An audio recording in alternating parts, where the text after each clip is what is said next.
been, but listen, I'm ready to roll. I'm ready to roll. I think I'm trying to get the difference between your vibes on the road versus in the studio, and I think you bring more energy when you're on the road. I think this is a hot take. I think Kenner's like an 11 out of 10 when he's on the road, and like an 8 out of 10 when he's in studio. It's that extra like half hour of sleep, I guess. Yeah, that's actually definitely what it is. No question about it. I think we'd both be a little bit more. Yeah, I got an extra half hour of sleep. I probably agree.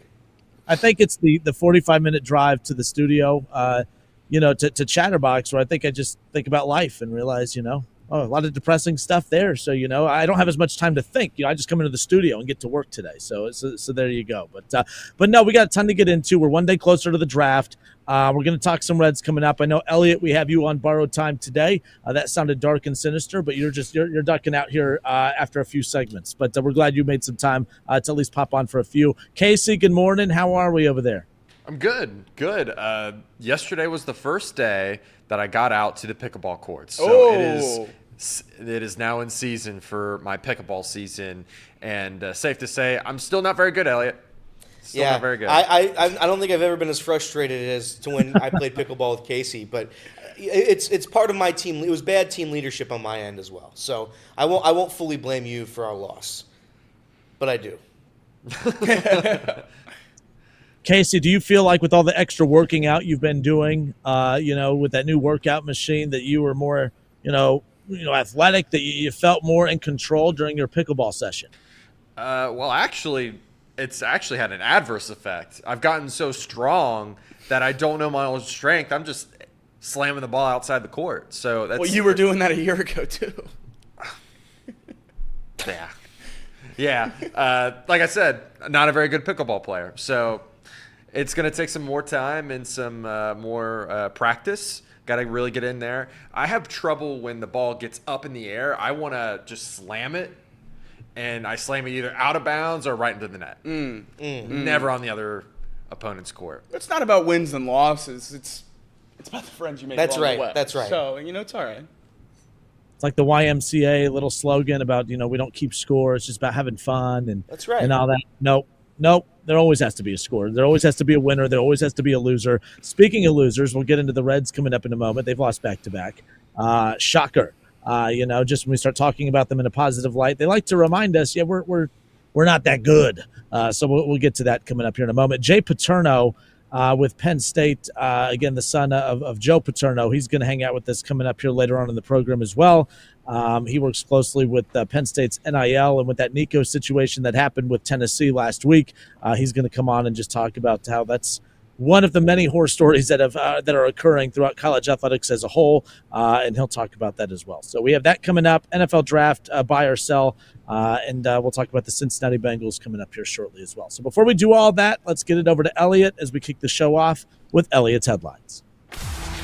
Score updates, breaking news, local and national headlines, whatever's going on in the world of sports, Elliot has you covered. Off the Bench brings you Elliot's headlines. That's right, you beautiful voice. It's time for Elliot's headlines. I want to meet him someday. I want to meet him too. I think he sounds real nice. Real nice. Nicey. Got me feeling nicey. You could probably bake some cookies. That's right. Headlines. We'll start with the Reds. Unfortunately, they lose to the Marlins 4-3. They also lose the series. So they drop the game, and they drop the series to a team that's absolutely atrocious. Martinez, for what it was worth, looked good. 5 2/3 innings. He only allowed 2 earned runs, struck out 4 batters. Graham Ashcraft is unfortunately responsible for this loss. His throwing error sealed the game for the Marlins. Noelvi Marte did look good as well. He went 1 for 3 with a home run. And this is an interesting stat by Lance McAllister I wanted to bring up. The percentage of runs that were unearned in 2024, 6.5%. So 6.5% of the runs that the Reds allowed last year were unearned. And you might say, all right, well, they need to improve their defense. Well, in 2025, 15% of all the runs that the Reds have allowed are unearned. 15%. If I'm not mistaken, that's a lot higher. That's a lot higher. Yeah. That's a 10% increase in unearned runs. That was a cool stat by Lance McAllister. A more positive Red stat from Sure. yesterday. Noelvi Marte, as you said, hit the home run. Obviously, playing some really good baseball right now, Very looking a lot more like the 2023 version of himself. And I think it's important to give you a lot of credit for being right about Noelvi Marte, saying he was going to be, one of the best Reds prospects. We know that was your take 2 years ago, and nothing in between matters at all. That's correct. There is video evidence of me in this room saying Noelvi Marte was going to be the best Red. Yeah. And it just happened 2 years later. Well, it's all about time. But yesterday, that home run was 116.7 miles per hour off the bat. Sure. That's the third hardest hit Reds home run in the StatCast era, behind only an Ellie De La Cruz 119-mile-an-hour bomb in September of 2023, and obviously an Aristides Aquino home run. Of course. In his famous August of 2019. The Punisher. Absolutely. The Punisher. But Noelvi Marte, third. It's always good to see the Punisher involved in stats in the year 2025. Yeah, and he might be forever, especially if you do August stats for the Reds, because Correct. that month was historic. Like 8 home runs. Yeah. Other Major League Baseball scores from yesterday. The Rangers, they beat the Athletics 8-5. Both teams in that game hit 4 home runs. The Brewers, they crush the Giants 11-3, including an 8-run 6th inning. The Rays, they fall to the Diamondbacks 5-1. The Pirates, they blow out the Angels 9-3. The Blue Jays, they lose again to the Astros 5-1 the score yesterday. The Royals, they beat the Rockies in extras despite a 3-run 9th inning comeback by Colorado. Bottom of the 9th, the Royals tied it, and then they won it in 11. The Cubs, they were down to their last out last night when Miguel Amaya hit the game-tying home run. Down to their last out at the game-tying home run. Cubs win it in 10 on an Ian Happ base hit. The Cardinals, they dismantle the Braves 10-4, and if you're keeping score, all divisional teams yesterday won, except for your Cincinnati Reds. That's not great. No, it's not. The Nationals, they shut out the Orioles 7-0. The Padres, they shut out the Tigers 2-0, and the Yankees, they drop another game to Cleveland 3-2. 3-2 the final. We'll go over to the Hockey League. The Hurricanes, they take a 2-0 series lead over the Devils after a 3-1 win last night. The Maple Leafs, they go up 2-0 after a Max Domi overtime goal to beat the Senators 3-2. Maybe this is Canada's year. A lot of people are saying. Hope not. The Lightning, they dropped the first game of the series to the Panthers 6-2, and I was wondering, how is that the first game of that series? Yeah. The playoffs started on Sunday or Saturday. Sure did. How is that the first game of that series? Great question. I don't understand that. The Wild, the Minnesota Wild, they even up the series with the Golden Knights at 1 apiece after a 5-2 win last night. Heading over to the association, the National Basketball Association, the Lakers, they even up the series with the Timberwolves, 94-85 the final score. Luka had 31 points, 12 boards, 9 assists, a near triple-double. I wouldn't want that guy on my team in the playoffs. No, simply can't build a championship contender around someone like that. Cannot. LeBron had 21 points, 11 boards, and 7 assists, again, in their win over the Timberwolves. The Thunder, they go up 2-0 after another dominating performance over the Grizzlies, 118-99 the final score. SGA, 27 points. Jalen Williams had 24 points. Chet Holmgren had 20 points. So the Thunder, they take a 2-0 series lead there in dominating fashion. Second highest margin of victory through Game 1 and Game 2 of the first-round series in the history of the NBA. Really? Trailing only the Lakers against the 1986 Spurs. They won Game 1 and Game 2 by a combined 75 points. Whew. The Thunder, 70. Yikes. The Pacers, they take a 2-0 series lead over the Bucks last night, 123-115 the final score. Damian Lillard returned to the Bucks, but struggled. 4 for 13 from the field, only 14 points. Giannis carried the way, 34 points, 18 rebounds. I guess when you're the only decent player on the team, you're going to have to do all the work. You know the famous picture of, I think it's a Bugatti parked in like a real rundown house? Okay. That's the Bucks right now. That's the Bucks. I mean, Giannis is unbelievable. MVP finalist, top 3 player in the league this year. No doubt about it. The stats he put up have been crazy, but I mean, there's just nobody else on that team that's willing to help at all. It's going to be weird when he leaves. Yeah. It's going to be weird when Giannis is playing for like the Miami Heat. Knicks. That would be crazy. That's my guess. That would be crazy. Siakam, Halliburton, they combined for 45 points as well in the Pacers' win over the Bucks. Pascal Siakam might be one of the most underrated players in the league. I'm not saying he's like a superstar, but He's very consistent. Yeah. He plays great basketball in the playoffs, did it for the Raptors, has done it for the Pacers over the last few years. He's a really, really good player. Yeah, absolutely he is. That is it. Those are your Elliott's headlines for today. One last headline that headline. I heard yesterday or saw on the old X, the Everything app. It all happens on X. You can find everything. Mike Garafolo reported that there are some medical concerns hovering around Oregon's Derek Harmon, the second D tackle on most boards behind Walter Nolan. So very pertinent to the Bengals if Nolan isn't there at 17. Harmon is a player that they would certainly be interested in, but Mike Garafolo confirmed this morning that it is a shoulder injury that is causing these medical concerns for Derek Harmon that might cause him to fall on Thursday night, potentially out of the first round, some reports saying, which would be a little bit of surprise. He's a prospect that picked up a lot of steam late in this process, a player at Oregon who never missed a snap in his 3 years. So the fact that he has medical concerns now, certainly not the best thing for him, but hopefully he'll be all right, and we'll see what happens on Thursday night. But that's the last thing you want to hear for the Bengals is, some of these players that we're interested in having things pop up late in the cycle. Yeah, you're getting the injury concerns and then the attitude concerns, right? Yep. It's like this is we're getting closer and closer. All of a sudden, these athletes who were great people for months and months and months, now people are starting to be a little concerned about their attitude in all of this. So who knows? I didn't realize Abdul Carter was one of those. I didn't realize that people were questioning his attitude off the field and his work ethic. I didn't even realize that was a thing until yesterday when I started, seeing some stuff on social media regarding some concerns about his character and this, that, and the other. Yeah, So, I think teams picking lower than third are really concerned about Abdul Carter's character. That's my guess. that's anyone else, just get here and tackle. Yeah, I mean, look, if you have him available when you're picking, I don't think you're going to be worried about his character. Nope, absolutely not. All right. He had What's that? 22 sacks in 3 years. I don't care what his character is.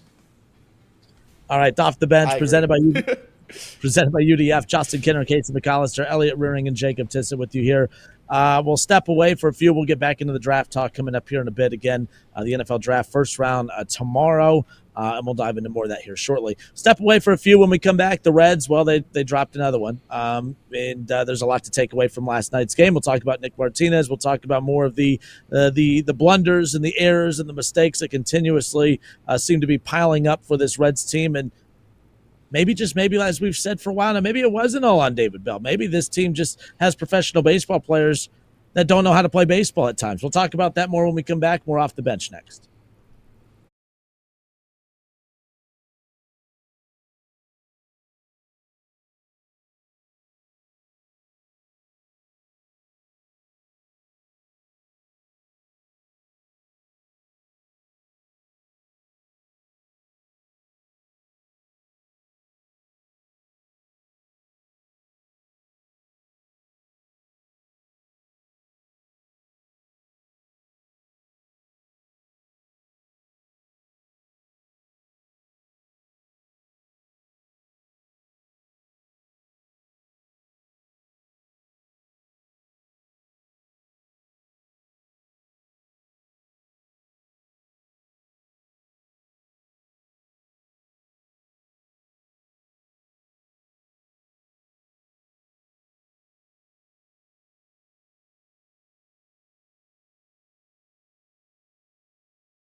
I tell you what, I know we can't play the clip, but, Terry Francona, that old school manager last night, I know Chatterbox just shared it. I know you two wouldn't get a kick out of it, but I got a huge kick out of it because, he was that Noelvi Marte home run was, I think, the second hardest hit on the season as a whole, not for the third across all of Major League Baseball.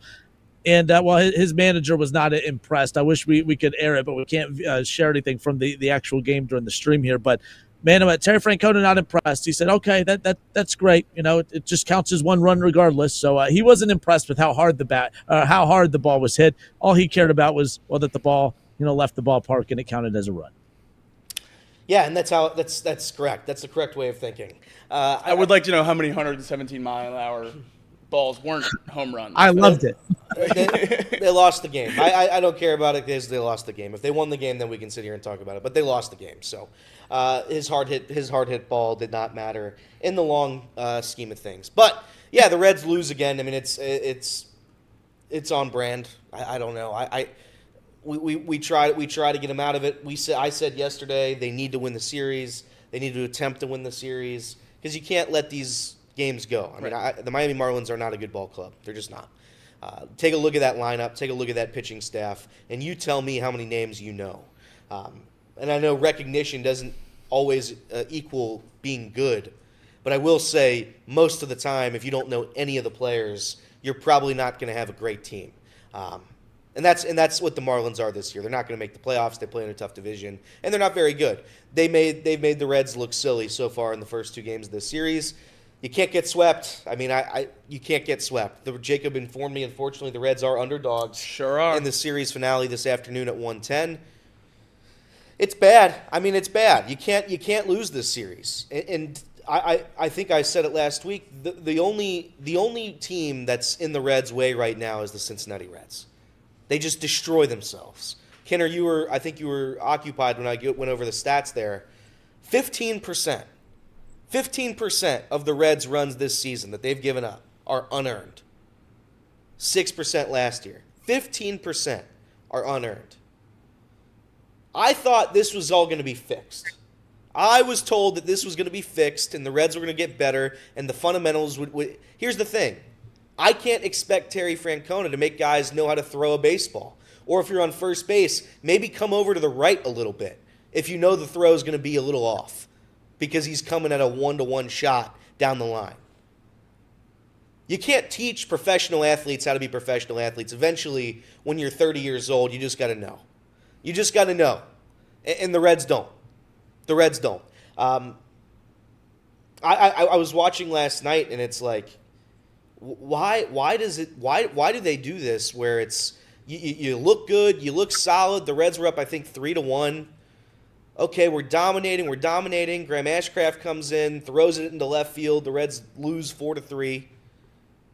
All you have to do is play decent baseball, and it's not like one of those things where one side of the baseball is just always playing bad and one side's always playing good. They pick turns as to who's going to play bad that night.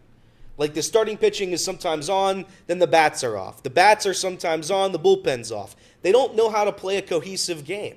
They don't know how to do it. It's impossible. It's impossible for them to play an entire game where all four phases of the game, bullpen, starters, lineup, and defense. It's impossible to have all four of those be good in the same game. And I don't know how that is for the rest of the league, but I would venture to say most of the league's runs, if you had to go team by team, 15%, nearly a quarter of our runs are unearned. I imagine not a whole lot of teams are like that. So you got to just keep saying they're going to work on it. They're going to get better. They're young, and they're going to get better. The season's young. It's early. They've looked good the last 10 games. You can keep saying it, but we know who they are. They're the same old Reds. They've been this exact team for 3 years now, and it's increasingly more frustrating with Terry Francona at the helm. It's tough to, sit here, and I see people in the chat echoing the sentiment you had. We certainly talked about it going into the stretch of games, that these are teams we should be able to beat. And now sitting here after losing the first two games to the Marlins, they have a better record than we do.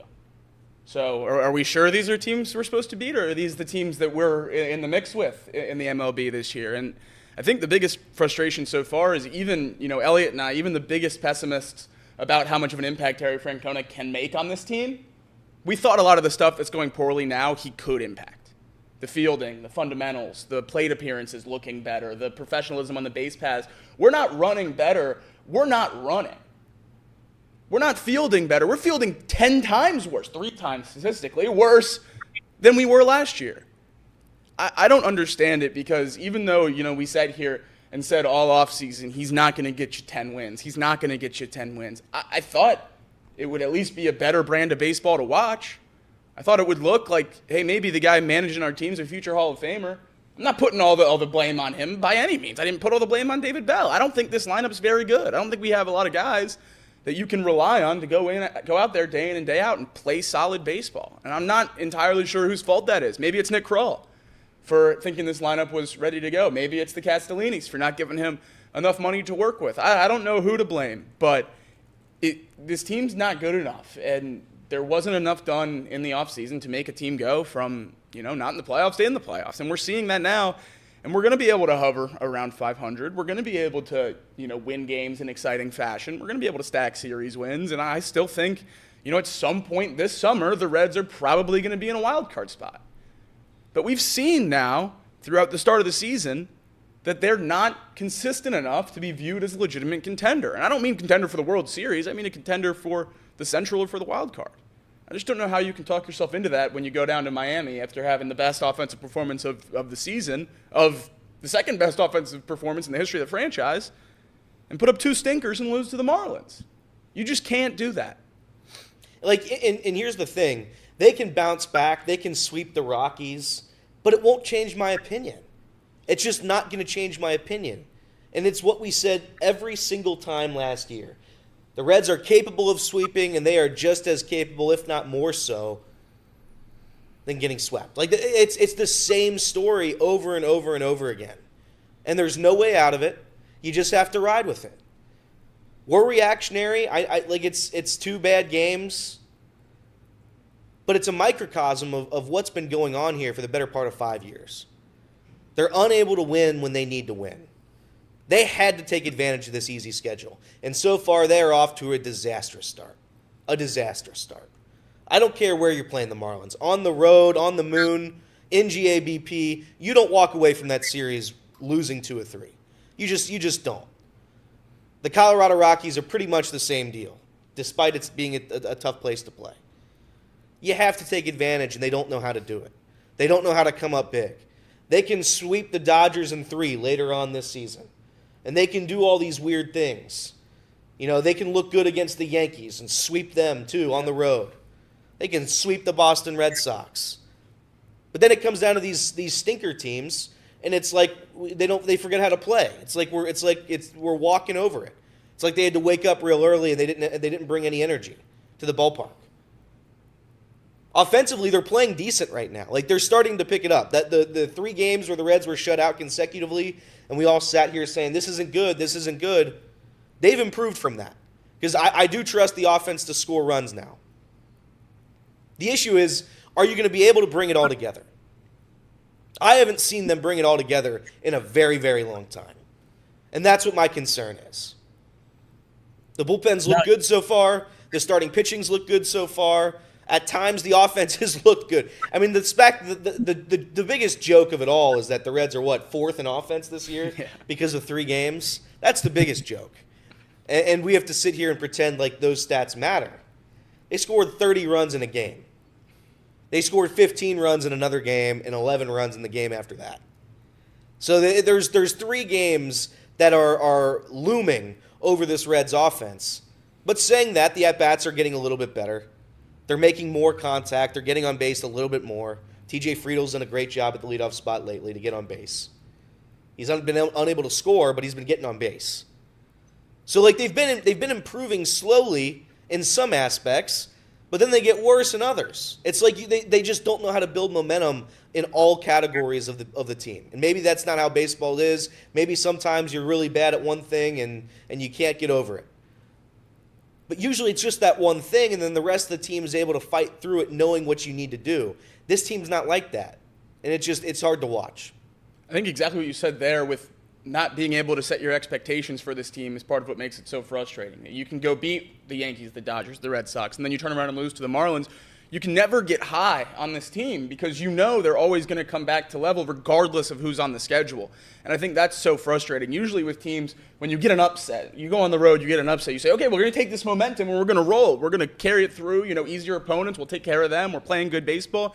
That's just not the case for the Reds. It's, in this stretch, they're going to play relatively close to 500 baseball, and wherever those wins come, they come, and maybe it's a sweep and get swept type of thing, and you just know at the end of it, you'll look back and say, okay, they won about 500. There's no expectation of consistency for this team in terms of level of play, and that's such a hard thing to do, and it's been year after year now.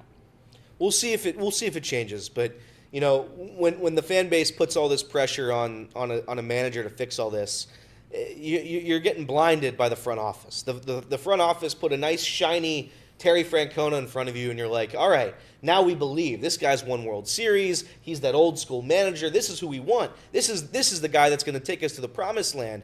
And while they did that, they also hid the fact that they didn't really do a ton else to help the roster. So it goes both ways. And by the way, for what it's worth, I think Nick Kirby said it on Chatterbox Reds, Trevino, Austin Hayes, and Gavin Lux, they might be our 3 best players right now. So the additions they did have are working. Nick Martinez might be another story, but those 3 right now offensively are working for what it's worth. It's just difficult for Nick Krall in the front office to replace 9 guys. You can't do it with the Reds' budget. It's just impossible. So you have to take advantage of today. You have to win the game. You cannot be swept by the Miami Marlins during this stretch. You can't. Lose 2 or 3 and move on, and hopefully you can figure it out against the Colorado Rockies pitching staff, who, I'm not kidding, I think Jacob, myself, Casey, and Kinner, I think we'd hit 550 against them with 7 home runs. That's how bad their pitching staff is. And if the Reds can't hit in Colorado against them, boy, are we in trouble. Brutal, brutal trouble.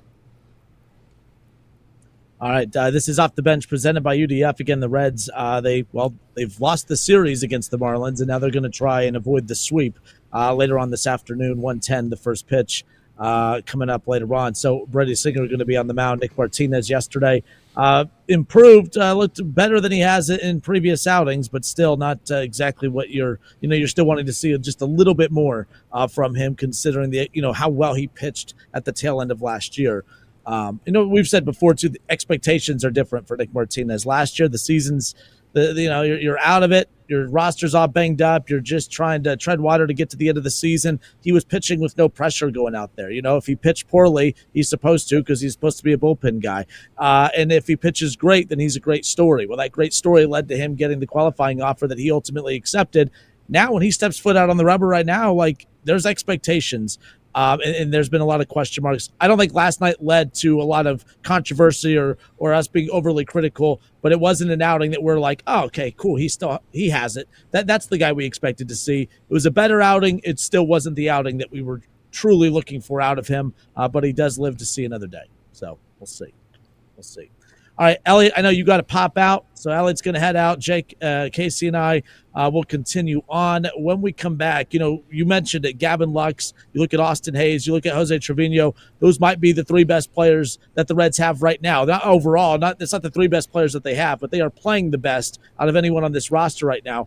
I was critical of Elly De La Cruz. People didn't like it. Well, now I'm going to turn my attention towards another guy, in Matt McLain. Matt McLain has not been good for this entire month of April. I know he battled a little bit of injuries, but another, non-productive night for Matt McLain. We'll talk about that when we come back. More Off the Bench when we return.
All right, and we are back off the bench, presented by UDF. Wow, you're right. When Elliot brings the light to the show, the lighting totally changed. It's crazy. It's crazy. I might have to switch seats during the next break.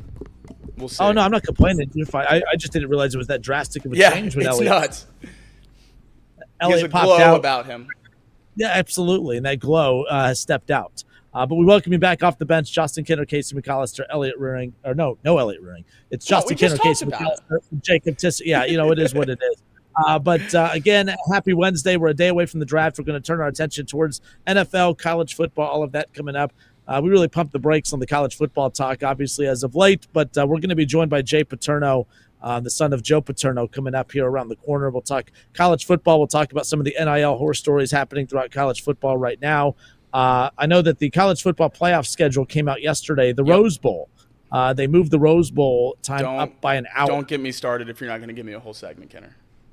Well, then we'll hold off. We'll hold off on that. But I got to experience that beautiful sunset last year. They're messing with tradition. Now nobody else will. Now nobody else will. It would just be an hour later.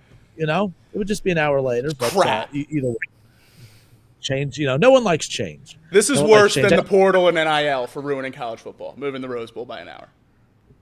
How about the national championship game being on January 19th? The season ending on January 19th. We should line up the national championship with the crown. That's my take. Let's just play them both in April since we don't care about how they relate to the season schedule.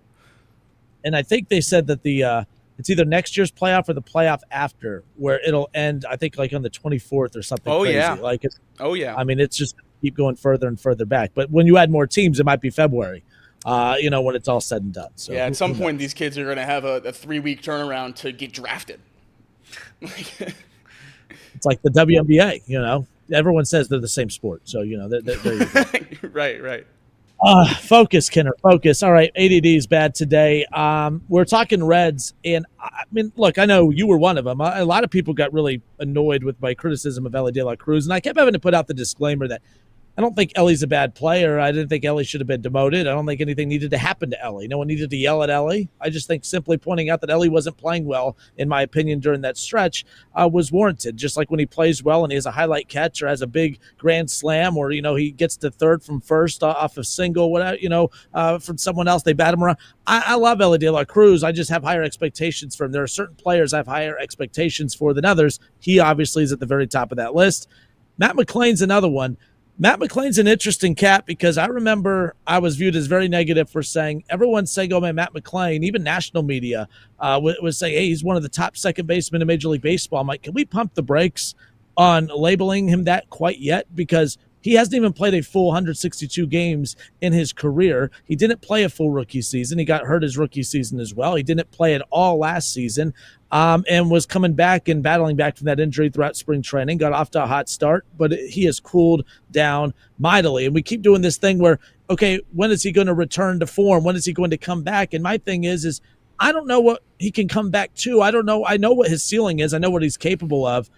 But how much of a concern is it, Jake, that right now when you look at him in the month of April and how much he has struggled? I mean, in his last 40 at-bats, he has 6 hits. He's hitting 150 in the month of April. I mean, it's not like earlier on where we're like 1 week into April and overreacting a bit like I was possibly with Ellie. We're 3 weeks into the month of April. It is the 23rd as we sit here right now, and he has 6 hits in his last 40 at-bats. He's hitting 150 in the month of April. The good news is, to be fair, he does have 3 hits in his last 3 games, so there is that. He was 0 for 4 last night. But how concerned should we be about Matt McClain? Because it's not that I'm saying he's not a good player. However, I don't even know if we truly know who he is. The sample size of games has been so small that I do think it's a big deal about these struggles because everyone's acting like the real Matt McClain is the very, very good player we saw his rookie year. Well, Christian Encarnacion-Strand looked really good that first year. A lot of these guys looked really, really good that first year, and we've seen some guys take steps back. Is this Matt McClain taking a major step back, or is this just a slump? This is a long slump, 6 for his last 40 at the plate. I think it's just a slump, and earlier, this offseason, Elliot and I bought or sold certain Reds players, and we sold on Matt McClain, and it got a lot of pushback when we posted the graphic, but I don't think a lot of people necessarily understood what we were saying, and it's exactly what you just got into there. People were putting him as an all-star this year when he had played a total of about 60 games. So I mean, I have a tough time believing that was ever going to be the case. I expected, much more bumpy of a season. And it's not because I don't have faith in Matt McClain. Sorry, not 60 games, 90 games his rookie season before missing all of last year. But still, it still applies. That's, just over half a season. And that's not enough for me to believe in a guy to go play 162 games at an all-star level. Not saying that he couldn't in the very, very near future. I actually fully expect him to. But to have some rough months in your first full major league season is something that I don't think should be all that much of a surprise. And I think that's why, this Reds team is so tough to, really get on a lot of these guys because, they are all so young. They are all, early 20s in their first full or second full MLB season, and they're trying to figure it out. And slumps are going to be part of that. And that's why, it's tough to talk about the long term of this team and the long term of this core and the low likelihood of keeping them all here for the entirety of the career. We feel like we have to capitalize on them when maybe they're not ready to be the superstars they can be in the near future, and that's a tough spot for Reds fans to be in, but that's the reality of the situation. So we're going to continue to put a lot of pressure on these young kids, and hopefully they live up to it. And Matt McClain's a guy that big picture, I have no doubt, is going to live up to these expectations. I do think, we might have got over our skis a little bit. Have some patience with a kid in his first, full season. I'm not saying you're wrong by any means, Kenner. If the Reds are going to be good this season, Elly De La Cruz and Matt McClain have to be elite players, and there's no way around that. We all know that. But anything more than, asking to play better and being frustrated with the slump, there's nothing big picture to be worried about with Matt McClain, at least not in my opinion. Yeah, it's one of those where when the Reds added Gavin Lux, when the Reds went out and got Austin Hayes and Jose Trevino and guys like that, the one thing that I don't think any of us ever talked about was the fact that this team, at the end of the day, we were kind of underwhelmed by the lack of a splash move, if you will. Yeah. One thing we didn't talk about was the importance of those veteran players coming in. Like, I think Trevino has been the leadership that he has displayed in filling in for Tyler Stevenson, he's done it to such a level that we're sitting here saying, man, I think the Reds might have to be creative with how they use Tyler Stevenson coming back. I don't know how you take Trevino out of this lineup. I don't know how you mess with anything at this point. The veteran leadership that these guys have provided has been phenomenal. But what that was supposed to be was them complimenting Matt McClain, TJ Friedl, Matt McClain, Elly De La Cruz, Spencer Steer, Christian Encarnacion Strand. Those veteran players were supposed to complement the youth movement. The problem is there's not a lot of movement right now. The veterans are carrying this team, which is a good thing. I think we need to highlight the positivity of that. It's easy to be negative. I think it's so awesome what we're seeing from Hayes and Lux and Trevino and guys like that. But can you imagine how good this team would be if Matt McClain and Elly played consistently all season the way that they're supposed to? Imagine with what you're getting from the veteran guys that they added in the offseason with what you're supposed to get from McClain and Elly De La Cruz. Imagine if Christian Encarnacion Strand took that step that he was supposed to. This is a very, very good baseball team if that's the case. They're treading water right now. There's a lot of slumps. I'm not naive enough to think that everyone's always going to be on at the same time. That's what's nice about this. By the time McClain and Elly really do take off this year, Gavin Lux and these other guys could take a step back. That's just how this works. But can you imagine, Jake, if these guys were all hitting at the same time? I think this team's okay. They're still making a lot of mistakes, and that's why they're 2 games under 500 at this point. But I do think there's something there. If all these guys can get it going consistently at the same time, I think this team can be really good. But that I don't want to be a homer and act like there's, that's going to be the case, because the more games happen and the more mistakes keep piling up, it's getting really, really frustrating. I think that there's opportunity here. There's promise here.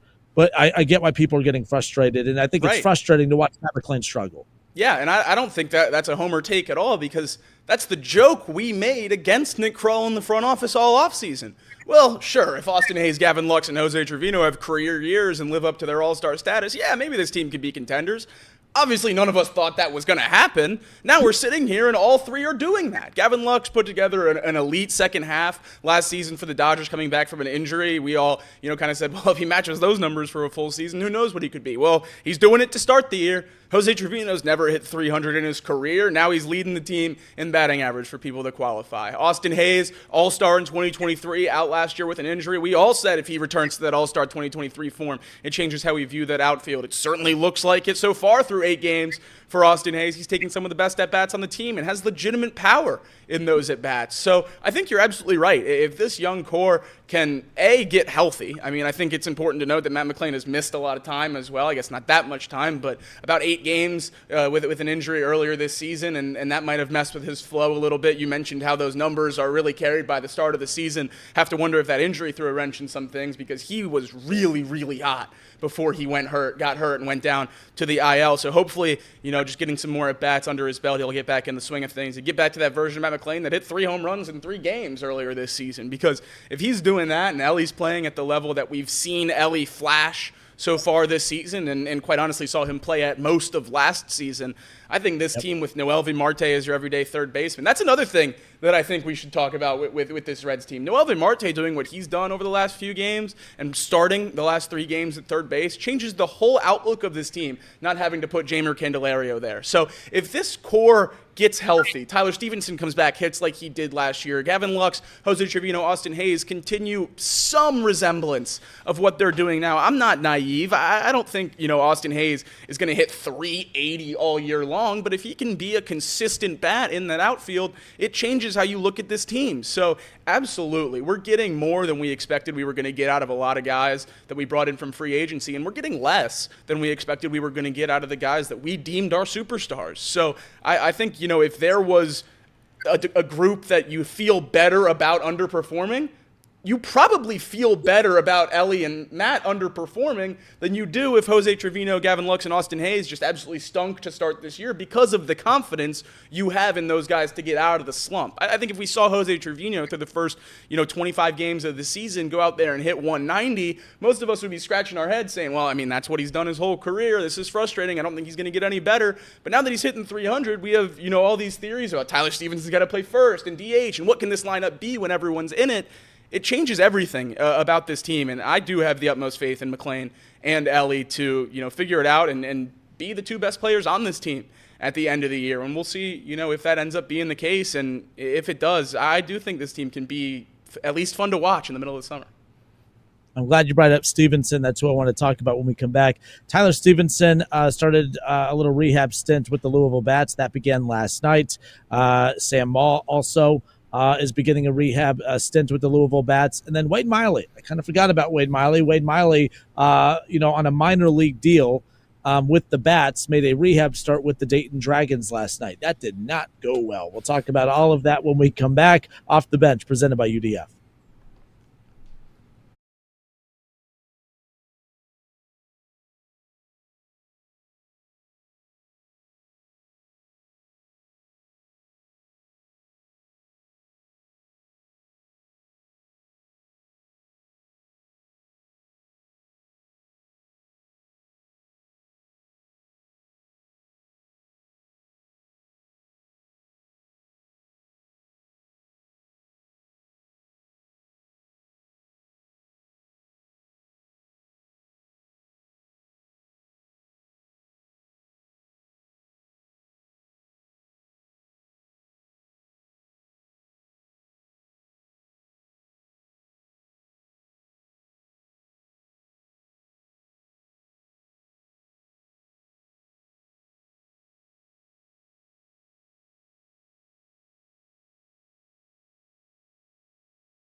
All right, we welcome you back off the bench. No Elliott for the remainder of the show.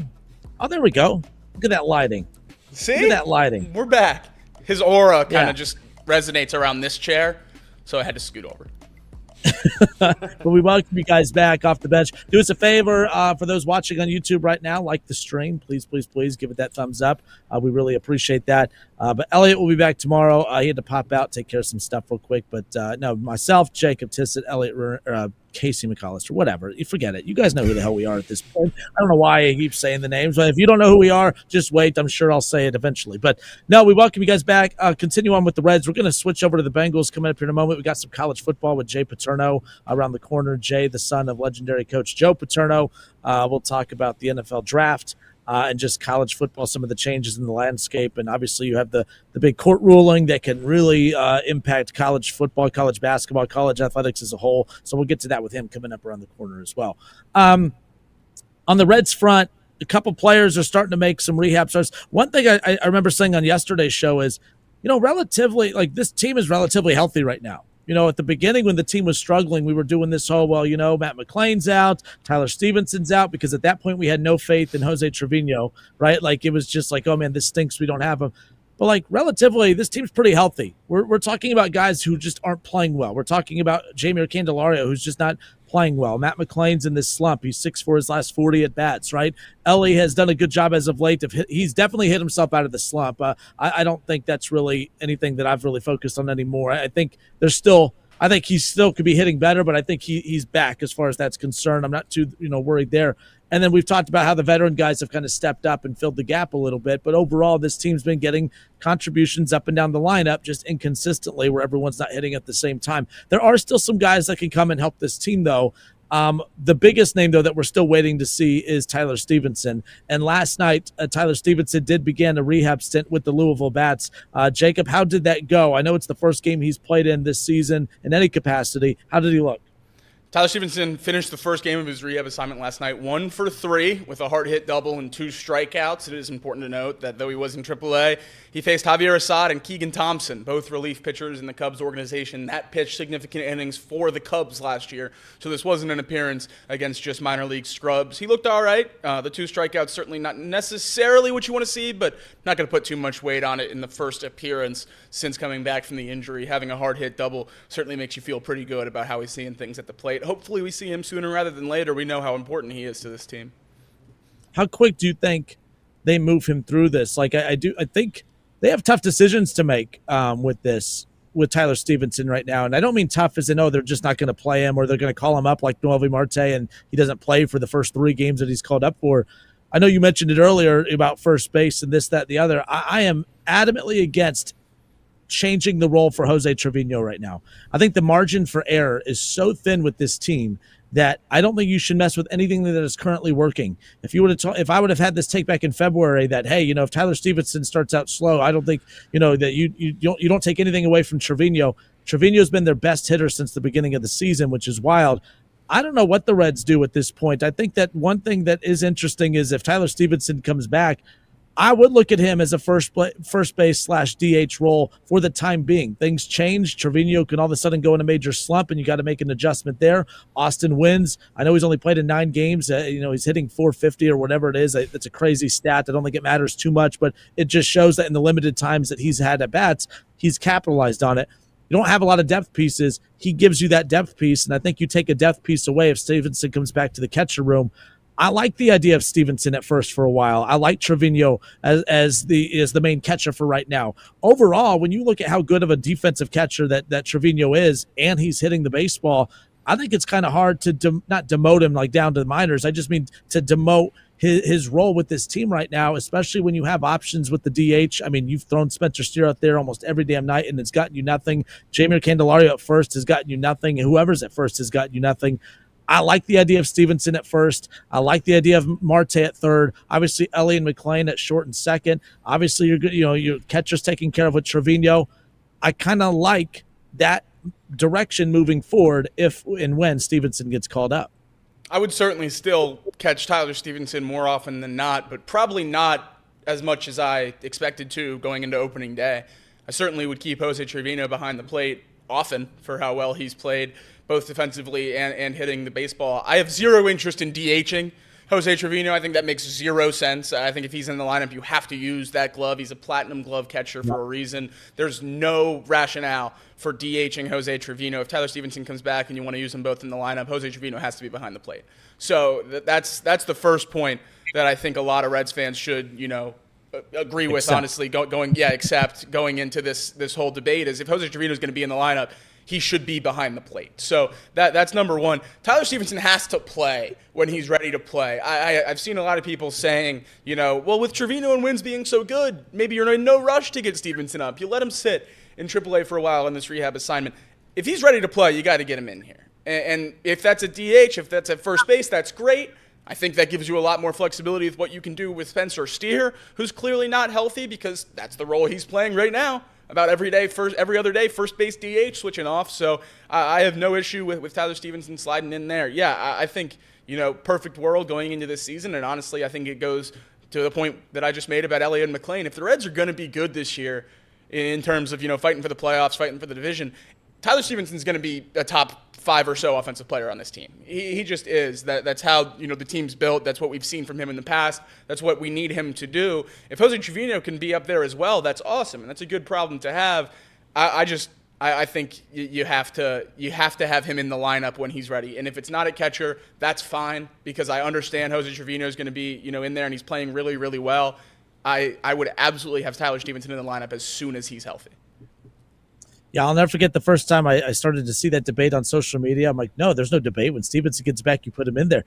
And then I'm like, I don't know how much you risk rocking the boat a little bit because you're not right. It's Tyler Stevenson. Like, it's Tyler Stevenson. You don't take anything away from him. I don't look at it as taking anything away. I think it's just based on how everyone's playing right now.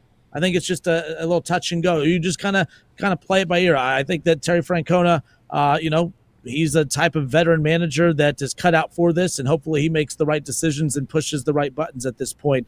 But these, I will say, considering all the problems this team has, these are good problems to have. Oh, no, we have too many guys playing well. What do we do at this position? We'll see what ultimately happens. But I feel like this is going to be one of those it could be polarizing, if you will. It'll be one of these polarizing situations amongst the fan base. Because I'm really worried about messing with the rhythm and just the flow right now with Jose Trevino. But either way, we'll see what ultimately happens. Good problems to have. Getting Tyler Stevenson back will be nice. Do you think that it's the target date would be the 28th for the Cardinals with the home series, or do you think we could see him in Colorado or before that or after that? I mean, I don't think there's any rush in terms of getting Stevenson up because the catchers are playing well. If Jose Trevino was hitting 200, I think we might see him in Colorado. I don't think there's any chance we see him before St. Louis. I would imagine we see him during that homestand. That would be my guess. If not St. Louis, maybe for that Washington series. But I think Tyler Stevenson is certainly closer than he is far away, which is a big change from just what we were talking about 3-4 days ago without significant updates about Tyler Stevenson, wondering when that timeline would be available. Played last night, looked all right. I think we'll see him sooner rather than later. Yeah, I get, and I mean this team we feel like it has holes, but like with the way TJ Friedl, I know me and you viewed TJ Friedl different. He's hitting 300 right now, and like the last time we had the TJ Friedl conversation, it was still in the infancy stages, and it still technically is. We're 1 month in. But, I mean, my gosh, I mean, he's hitting 300 on the season, and obviously your center fielder, Austin Hayes, has been phenomenal since coming back. Obviously left field, that's where it gets a little dicey, and you're questioning that at times. But Fraley's been hitting a lot better as well from a hitting perspective too. So, I mean, this team, that's why it's frustrating that they're 2 games under 500. I still feel like this is a significantly better on paper team than the Marlins and a lot of the teams that they're kind of fighting for these same spots. It's frustrating seeing that the Reds are struggling with teams that I believe they're significantly more talented than. Yeah, and that's the frustrating thing is that in order for the Reds to have any kind of competition this year, they have to take care of the few teams that we think are noticeably worse than them. And so far this season, they haven't. And that's the frustrating part because we can't rely on them to, go out and beat the Brewers because they haven't showed us that in the last, 4 or 5 years. We can't rely on them to go beat the Pirates. I know they just swept them when they came to Cincinnati, but since 2020, the Pirates have owned the Reds. So you can't rely on them to beat the teams in their division. So you have to take care of the teams that should be worse than you. And so far the Reds haven't. And that's why I think, a lot of people like me who weren't very optimistic going into the season about whether or not this team could make the playoffs are no more optimistic now that anything has really changed. I think we're going to have, a yo-yo of a season watching the Reds in terms of highs and lows. It's going to be as high as the highs can be some days and lower than lows we thought imaginable. So it's going to be tough, and it is what it is, but we got to enjoy the fun games and the sweeps when we get them, because I don't know how many of them we're going to get. We talked about Tyler Stevenson making his first rehab game last night, again going 1 for 3 with 2 strikeouts. You said a double, right? He had a double. He did.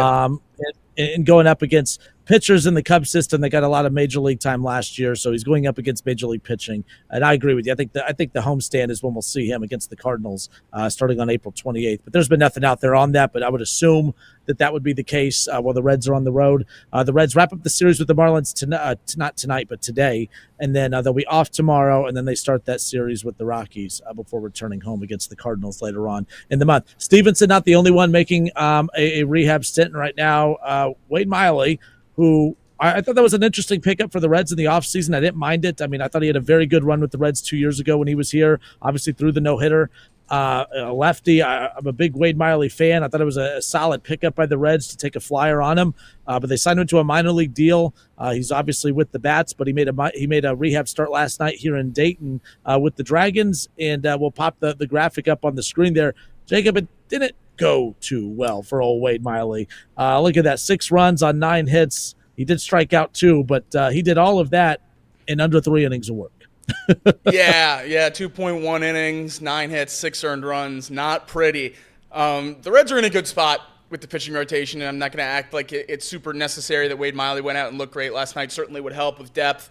Would be a great thing to see, but just wasn't the case. Look, they signed him to a minor league deal. He's a guy who knows the area, knows the team, and I think he's a good veteran piece to have sitting down there in case something like the end of last year happens again. But last night kind of proved that if we see Wade Miley in a Reds uniform this year, anywhere but a graphic, it's probably going to be a problem or something went very, very wrong.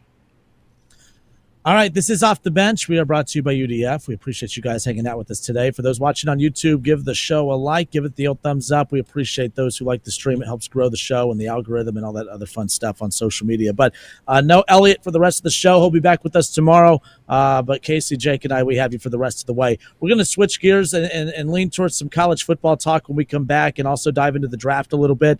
Jay Paterno is going to give us some time, and we're excited to bring him on the program when we come back. More Off the Bench next.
All right, and we are back. This is Off the Bench, presented by UDF. Justin Kinner, Jacob Tissett, Casey McAllister. Elliot will return in the show later on the week. But we talked a lot of Reds today, as we have been for quite some time. The little roller coaster season continues. They mixed it up a bit. They, instead of win one, lose one, win one, lose one, they lost one, keeping us on our toes, if you will. There we go.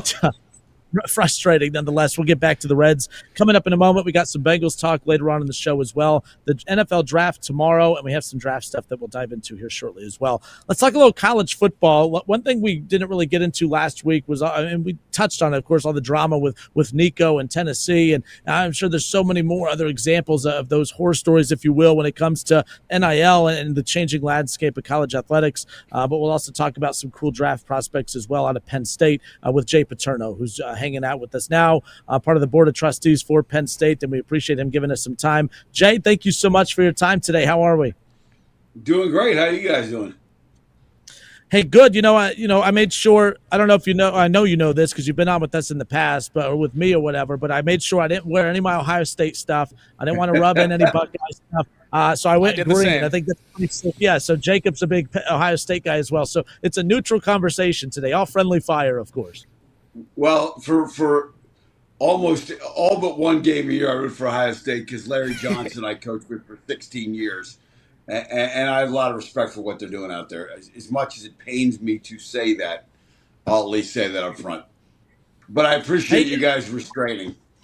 It's tough to do, but we figured we'd be nice. No, hey, we appreciate your time. One thing that we really wanted to kind of dive into, the changes in college athletics and the landscape, and NIL is always a big talking point, the transfer portal a big talking point. I think when you combine the portal with NIL, it has created just this monster of, obviously the athletes can go and move around wherever they please. Sometimes it hurts your program, sometimes it benefits your program.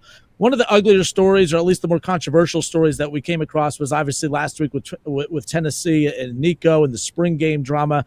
Who would have thought that a spring game could bring about so much drama? But hey, that's where we're at this point.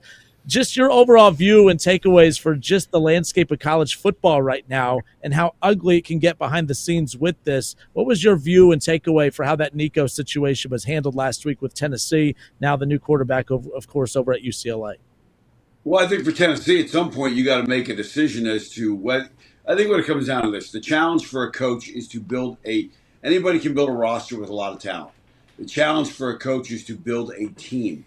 I think they reached a point where they said, this guy's become a detriment to the team, even though he might be the best quarterback we can get on our roster. So I think they made the right decision, and time will tell as the season goes on. But I think that's the challenge, and you have to come to a point where is one player bigger than our program, and Tennessee made that decision. But, part of the reason and part of the things that I wrote about in the book are these exact issues where coaches are literally getting blindsided by something like this that can happen.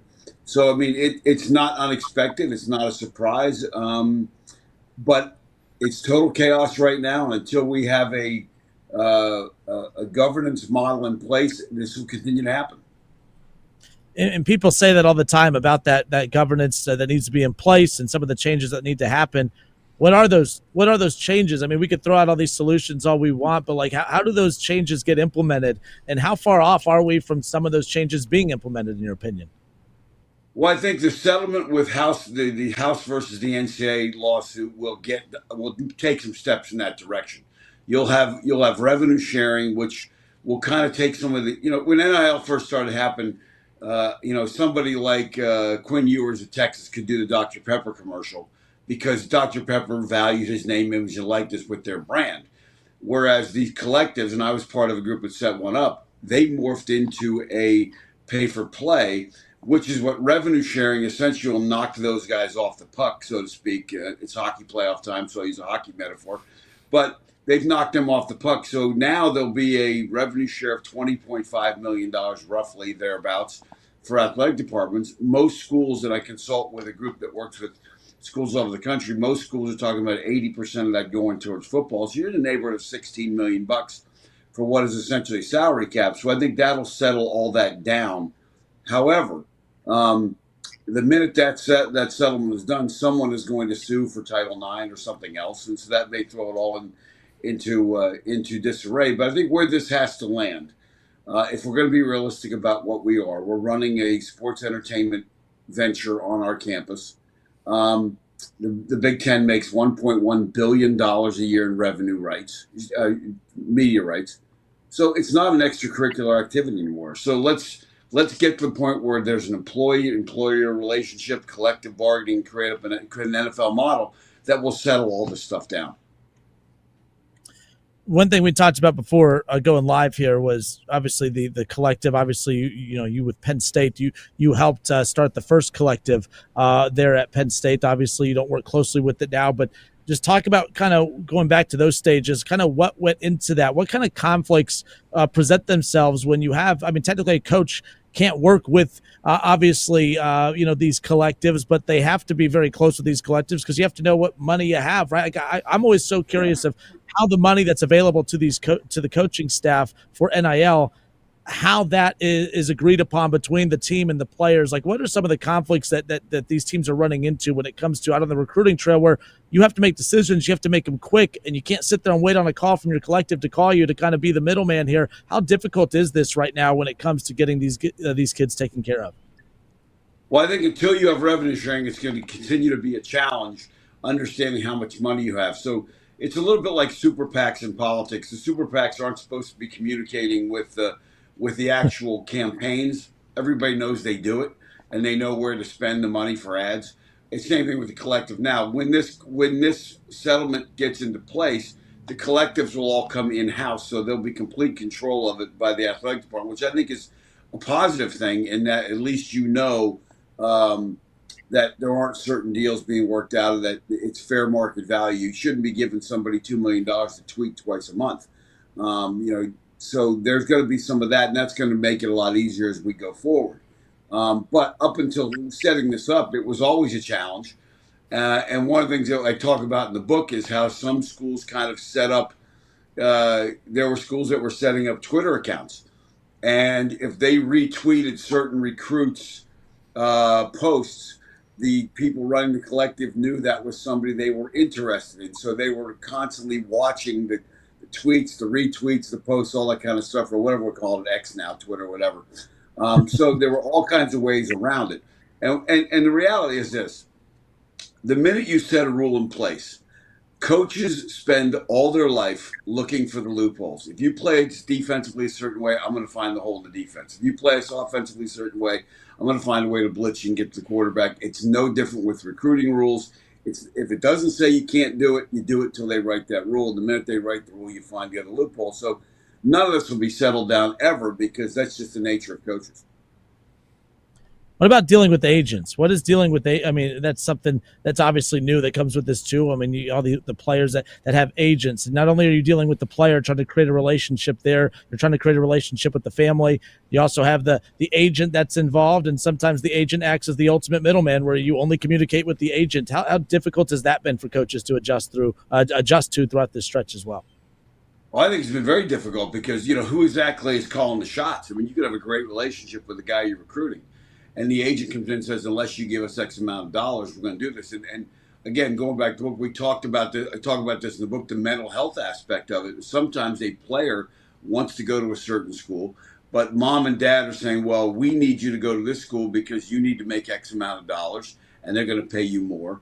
And that puts a lot of pressure on kids that are 17, 18, 19 years old. Some of them are now becoming the major breadwinner in the household, which becomes difficult. But the agent thing isn't just football and basketball. I'm very close with the women's volleyball coach at Penn State, just won the national championship. There are agents involved in women's volleyball. There's agents involved in women's basketball. There's agents involved in men's ice hockey. I know the ice hockey coach here very well. We've had that conversation. So it has changed, absolutely changed everything. What do you think has led to obviously the SEC, it just means more, right? Like, and obviously we started to see a shift where a lot of those schools have kind of not regressed, but they had a down year. I'm not willing to go there and say that, football's, regressing in the SEC. I don't want to overreact to that by any means, but people jump on that. You see the Big Ten and the major steps that they've taken. I mean, the last two national championships, Michigan, and Ohio State out of the Big Ten.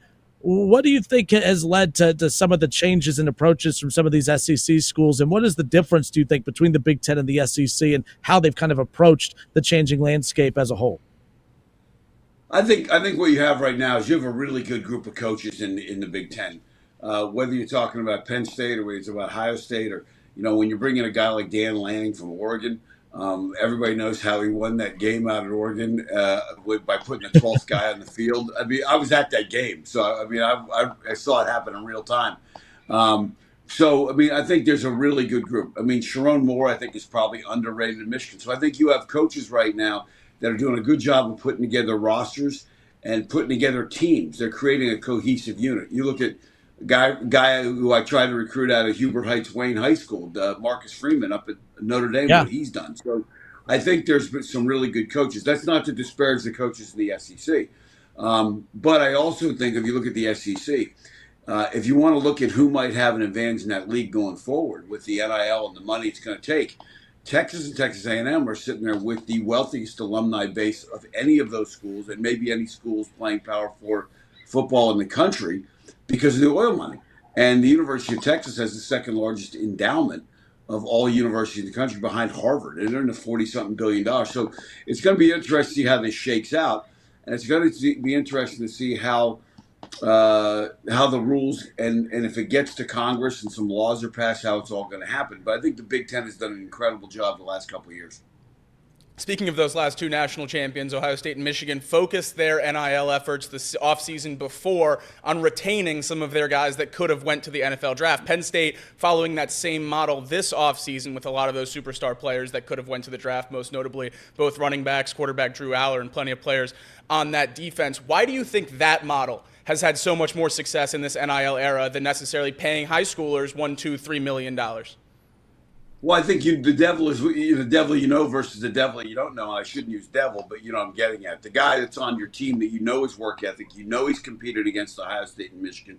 He's not going to be shell-shocked. When we bring in a guy from high school, you don't necessarily know those things. A good friend of mine used to raise bird dogs to hunt rabbits. And he said, you know, you can get the best breeding and the best-looking bird dog there, or rabbit dog there is. And until you take them out in the field to shoot the gun off, you don't know if they're going to go chase the rabbit or if they're going to hide behind your leg. And when you have guys like an Allard and like a Nick Singleton and Allen at the tailback for Penn State, you know what you got. So you know they've been in it and you know how they perform. So it's easier if you can retain those guys and add some pieces. Ohio State certainly did that last year, with the exception of quarterback with Howard. They did a great job picking him out. Oregon did a great job getting Dylan Gabriel from Oklahoma. So those are pieces that luck isn't the right word, but they got the right guys. So I think that's the reason people want to keep their team together, because you know what you got. Absolutely. And how do you straddle the line between those impact transfers, like you said, Will Howard's, Dylan Gabriel's of the world, retaining the guys like the Katron Allens, the Nick Singletons, but also getting those elite high school prospects to build the roster for the future? Is that a very tough situation to try to straddle that line? I don't think there's any question. And I think when you now have a salary cap, it's going to get tougher. I think when you look at Belichick, you know, who was one of the first guys really to set up an NFL, like a GM structure, that kind of thing, everybody else is going to follow suit in that, and they are. Because you're going to need somebody to say, you're going to need some guys that understand the value of each position. If you look at the NFL where they spend their money quarterback, they spend their money in pass rush, they spend their money on the offensive line. Because they know those are the things that build a team. And I think how much money of that salary cap that you're now going to put into different positions at the college level is going to be interesting. Plus, you have fan bases that have very strong opinions as to who you should pay and how much, no matter what. And, you know, some teams have done a great job of letting certain guys go and keeping certain guys at the NFL level, and they've been successful. So I think you're going to see more and more teams go to that NFL model to try and judge how much money do I spend on, you know, quote, rookies that we're recruiting versus, you know, the guys that we want to keep. And that's going to be the challenge to building a team. It's Off the Bench, presented by UDF. We have Jay Paterno hanging out with us here. We got a couple draft questions for some of the top prospects from Penn State that we'll get to in a moment. Talk a lot of Bengals here, Jay, and there's a couple that are being kind of linked to the Bengals potential at number 17. We'll get to that in a second. I do have a question that, like I mentioned Michigan winning the title 2 years ago. Obviously, Ohio State this past season. The one thing that those two teams had in common was just how experienced that they were, and obviously a very experienced older roster. That's something that Penn State is going to does possess now, and will have heading in to next season. Is that kind of that blueprint right now? I know you talked about the balance of obviously looking at retaining a roster with recruiting the high school level, and then being able to develop them while also taking advantage of the portal, getting experienced players there. Is this the new blueprint? Does that put more pressure on Penn State that, hey, you're kind of viewed at as that Michigan team from 2 years ago, Ohio State last year? You're the most experienced team right now. Does that add pressure to Penn State when it comes to their championship expectations this year? Well, I can tell you the expectation level in Happy Valley right now is through the roof. I mean, it's red hot, the pressure, because your fan base looks at they look at quarterback and running back, and that's all they really care about. And that's not the right approach by any stretch of the imagination. That's, oh, we got a quarterback, we can run the ball, whatever. They don't look at the fact that you lost a guy Tyler Warren, who, if you don't have Tyler Warren last year, and we'll talk about him when you want to talk about the draft, you lose 2 or 3 more games, and Penn State may not be a playoff team without him. He was that good a player. So, there's still some pieces that need to be filled in, and it's never as easy as you think. Now, I was on the last 2 years when Michigan came to Penn State when they won the national championship in Ohio State last year. I was with the guys from Fox, Urban Meyer, and those guys, and I've known Urban a long time. I was on the sideline watching the game with them, and it was on the visiting sideline. So I kind of kept an eye as to how those teams were running because I'm always curious. Both years, I walked away from that saying these guys have great chemistry as a team, and these guys are really organized in the sideline of what they're doing, and they're going to be really, really tough to beat. And both of those teams ended up beating Penn State, and both those teams ended up winning the national championship. How would with the way college football has changed over the years, Nick Saban still looks like he can coach another 10 years. Obviously, he's no longer coaching. Urban out of coaching, before this major shift, of course, nonetheless. But a lot of the older generational coaches are out, and a lot of newer coaches, handling this right now. How do you think your father would have handled the transition and change in college athletics right now? I mean, we've seen even in college basketball so many legendary coaches, whether it's due to their age or the ever-changing landscape of college athletics, or it's a combination of both. How do you think your father, in the way that he coached for decades and decades, would have handled the changes that we've experienced in college football over the years? Well, I think the difference would have been 4 years ago when California passed this law. He and a lot of coaches in his generation, there have been some massive changes in college sports in the past, one of which was the deregulation of the television contracts. And at that time in the early 80s, a bunch of them got together and said, let's put together a national package. Let's make sure we get rules that are fair to everybody. I think that's probably what would have happened 4 years ago. They would have said, look, let's be realistic about where this is going. Let's not react to court decisions. Let's try and force the action and work to try and create a place where we control where this plane lands that really respects the role of the school as well as the needs and wants of the players. So I think it would have ended up, they would have been a couple of years ahead of where we are right now. There would have been better solutions. Guys like my dad, you look at a guy like Tom Izzo, very similar, had a great year this year with a team that started out the season unranked. I think some of those guys are clever enough and smart enough, and my dad certainly was that way, to find a way to work, see how the rules are, understand how they adjust. I mean, my dad was seen as a dinosaur in terms of social media, but in coaches' meetings when I was still coaching, he was always honest about make sure we're on top of it, make sure we're doing this. He was doing as soon as they had, I don't know, I think it was Skype back then. No one even remembers what that is anymore, but he was Skyping with recruits, and people were like, your dad Skypes? I'm like, well, he doesn't exactly log on in Skype, but he knows he's got to be in front of it. And he's sitting around going, hey, you mean this is free? This doesn't cost the university? Hey, let's do more of these. So he was adaptive, like I said, with a guy like Tom Izzo. So I think they would have been okay, but I think they would have attacked this thing before it became a problem. All right, Off the Bench, presented by UDF. We'll a couple draft questions, and we'll let you go on your way. We appreciate you giving us some time today. We'll step away for a few. When we come back, a couple key pieces on Penn State's roster going to be sought after starting tomorrow night in the draft. First round action coming up tomorrow. More with Jay Paterno when we return.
All right, and we welcome you back off the bench, presented by UDF. Justin Kinner, Jacob Tissett, Casey McAllister. Elliot Rearing popped out for the remainder of the show. He'll be back with us tomorrow, but hanging out with us as we wrap up the radio portion of this, Jay Paterno, of course, talking college football, Penn State, NFL draft. That's what we turn our attention towards now. There's quite a few Penn State players, including one, maybe two, that could interest Cincinnati Bengals fans. And we'll send it over to Jake, who I think likes NFL. I think he likes talking about the draft. I'm not sure. Jake, pop in here. One of my favorite weeks of the entire year, and certainly two of the better prospects in the entire class, Nittany Lions. So thank you for giving us the time to ask some questions about him today. The first one, we'll try to go top down, keep it easy. Abdul Carter, the consensus best player in this class, depending on, doesn't even matter who you ask. I think everyone agrees. A 91 PFF grade this year, which is just unbelievable. 23% pass rush win rate. Those numbers are something you really look at to translate to the NFL. How confident are you in him translating, without any question, to being an elite edge rusher in just his rookie year? Whether he goes first overall, third overall, or anywhere, he's going to be a difference maker no matter where he ends up. Here's the thing that's scary about him is, as well as he played and as highly rated as he is, he still has tremendous upside. And what I mean by that is he only played 1 year as an edge rusher. Right. And it really took him the first couple of weeks where you really started to see him play with the kind of confidence that he had played with his linebacker. So there's still great upside there for him, as he gets into year 2 and 3 and 4. Now, the difference will be he's going to be pass rushing against 28-year-old grown men.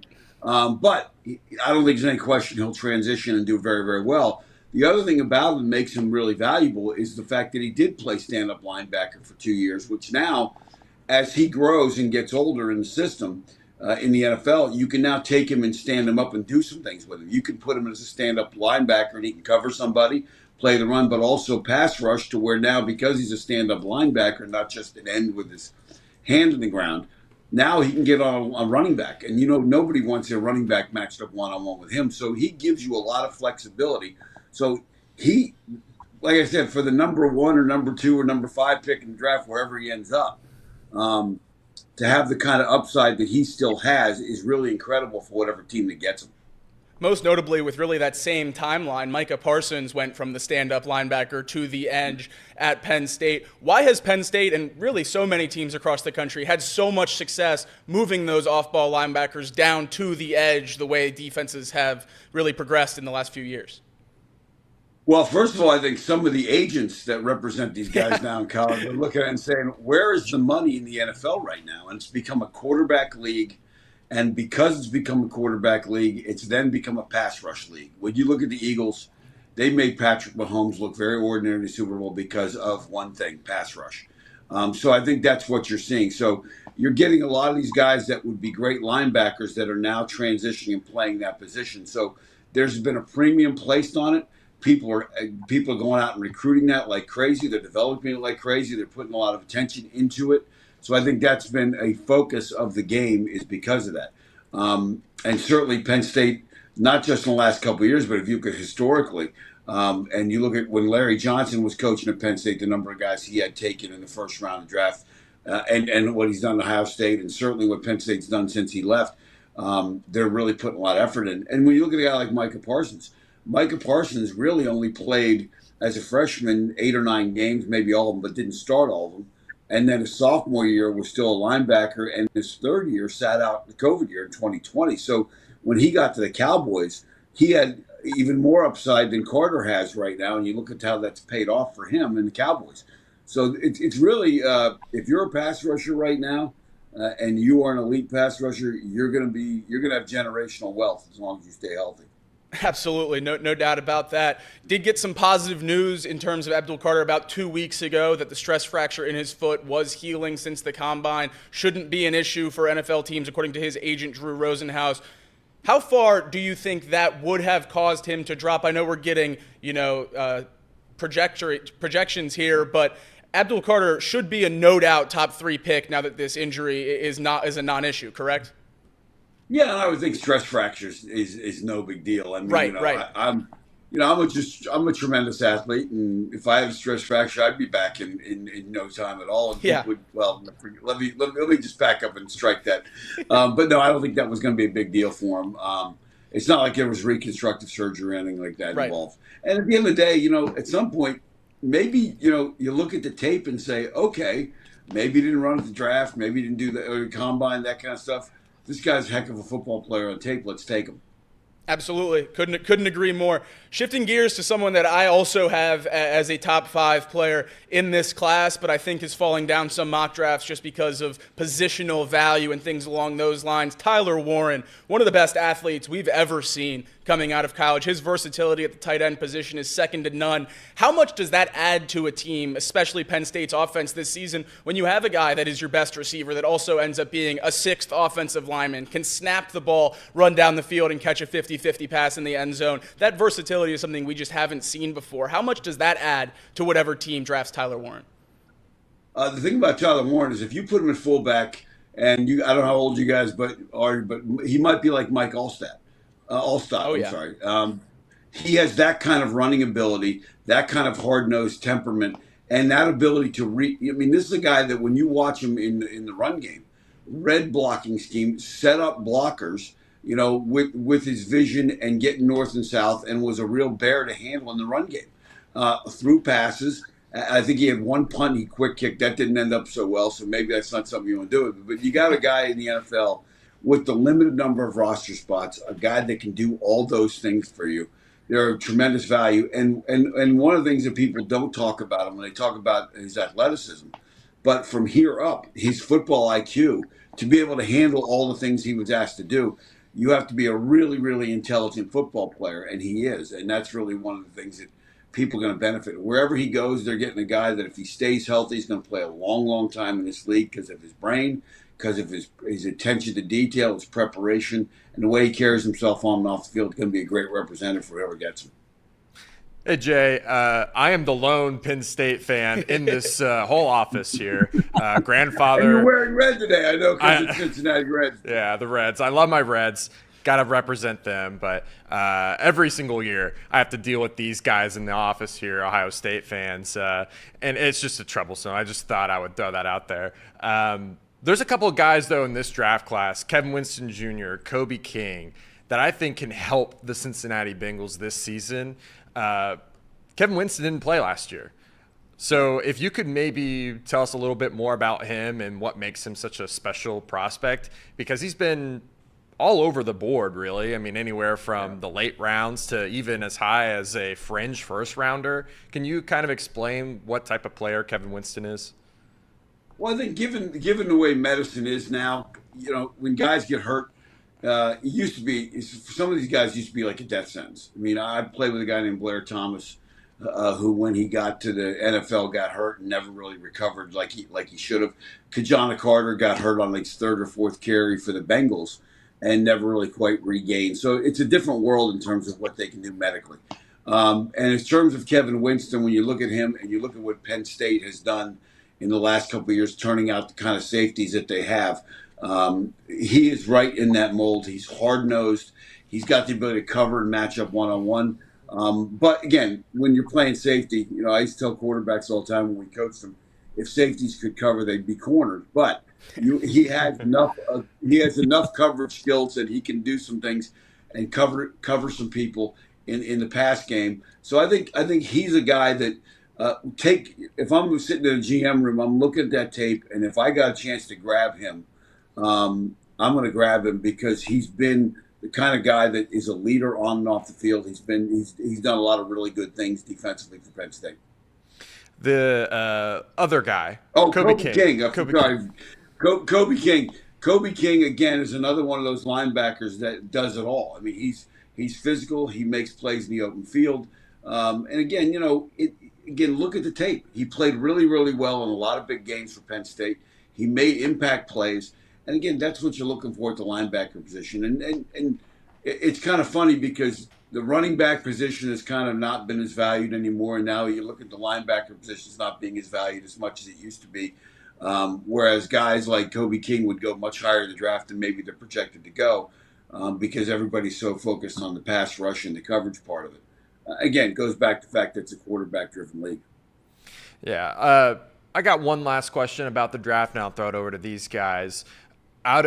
Besides the the Nittany Lions that are in this draft class, is there someone that you are really excited to see at the NFL level, maybe like a dark horse name that we're not really familiar with that you're excited to see?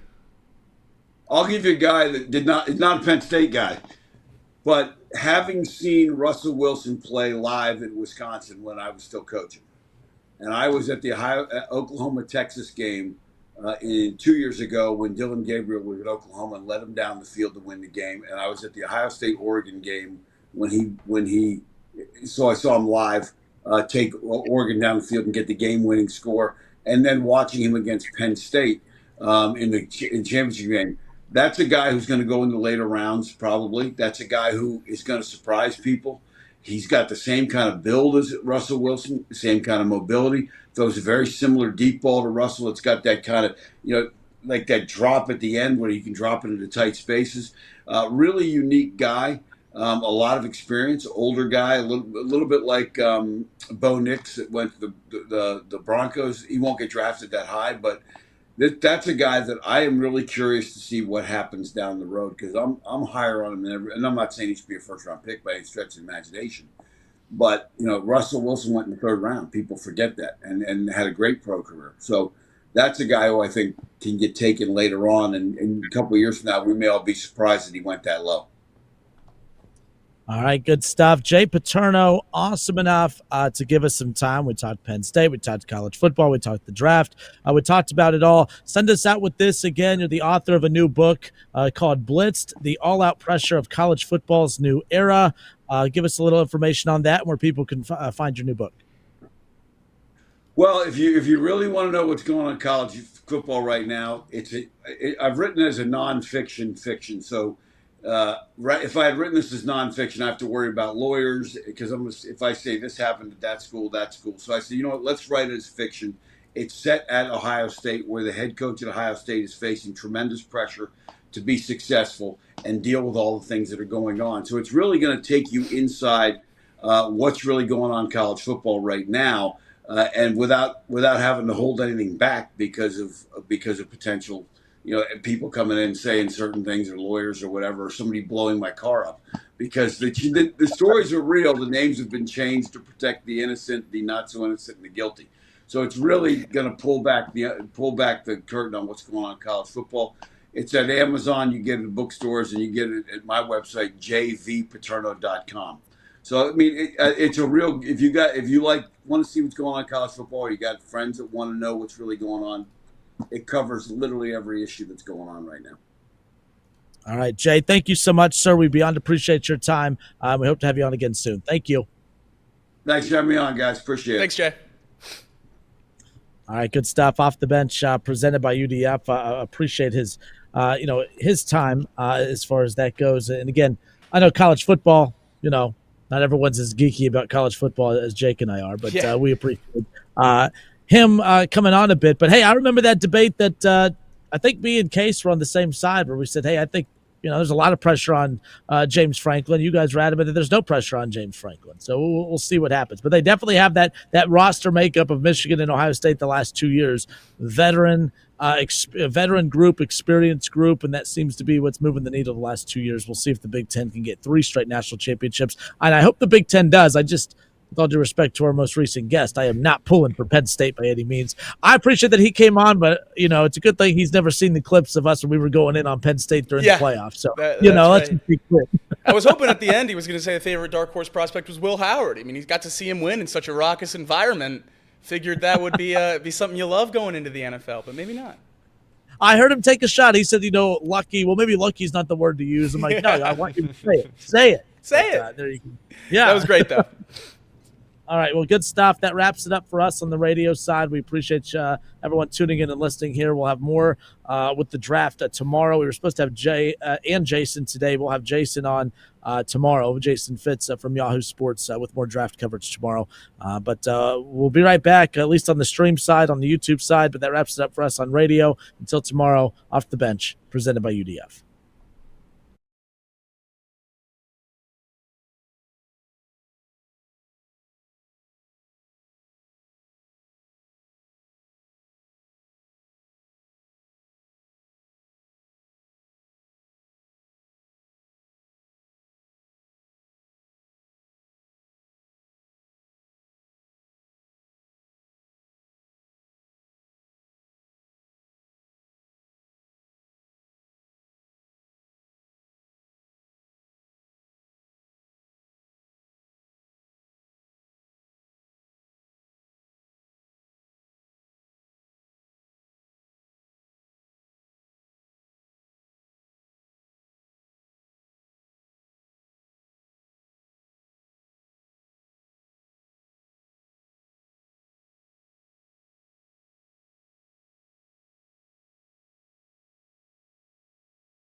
All right, and we are back.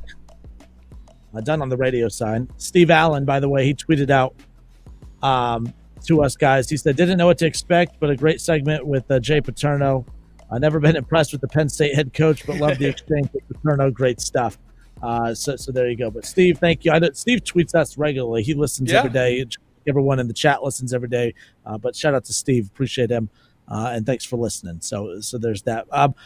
Draft tomorrow night. Like I said, we've talked about it ad nauseum before. Like, it just feels like the build up to this draft, like, we're intrigued, we're interested. Like, the Bengals have 6 picks. They might have more, as we talked about yesterday. I know that Duke Tobin said that, he would like to get more picks, and to do that, you would have to trade back or whatever to accrue some more, and maybe they do.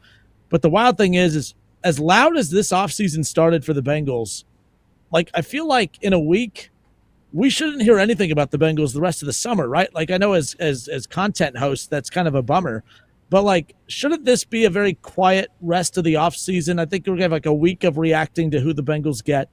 And then once that dies down, shouldn't it be fairly quiet, right? Like, until we get to camp. I know the Hendrickson thing's still floating out there, but I'm here to tell you, I don't think that's a story, because I don't think he's getting an extension at this point.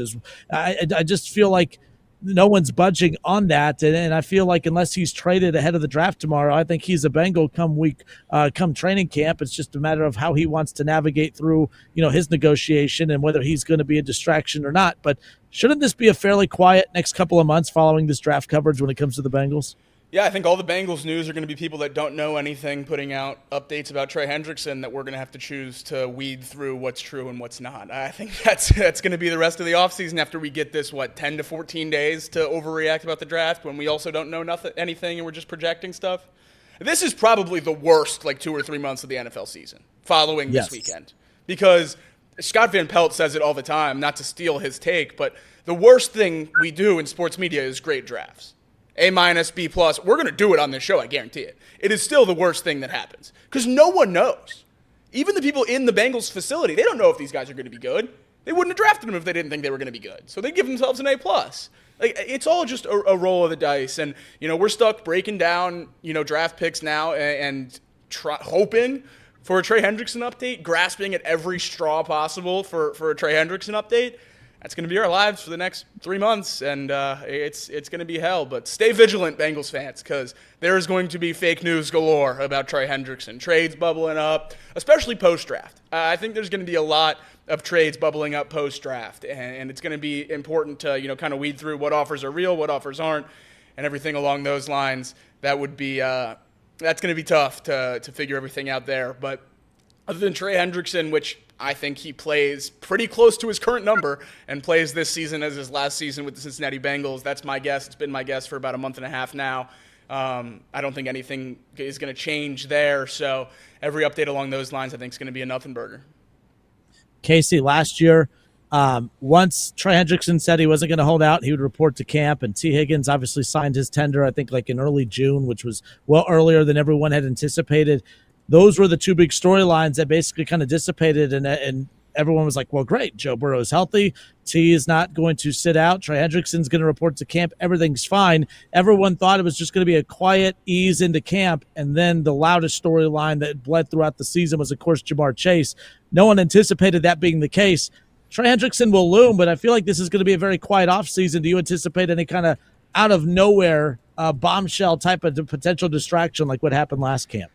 I mean, if I had to guess if there was any bombshells, the only thing that I could possibly think of besides Trey Hendrickson is possible Jermaine Burton news. I don't know. Maybe another player. Who knows? I don't think there's anything. Maybe? Pratt's a good one.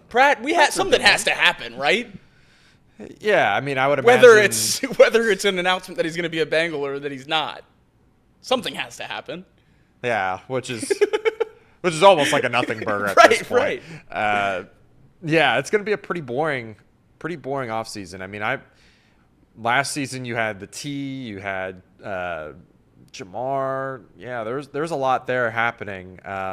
This season, I don't feel the same way. I mean, everyone kind of already feels like Trey is out the door, 1 foot out the door at least. And if not, it's a very predictable in-season contract extension. Other than that, man, I just don't see there being anything else. I mean, we might get those awesome Dan Horde training camp those are always updates. fun. Those are always fun to read through because you get an idea of how the team is doing. It would be really cool to get one that just says, like, I don't know, Bengals first round pick is dominating in camp.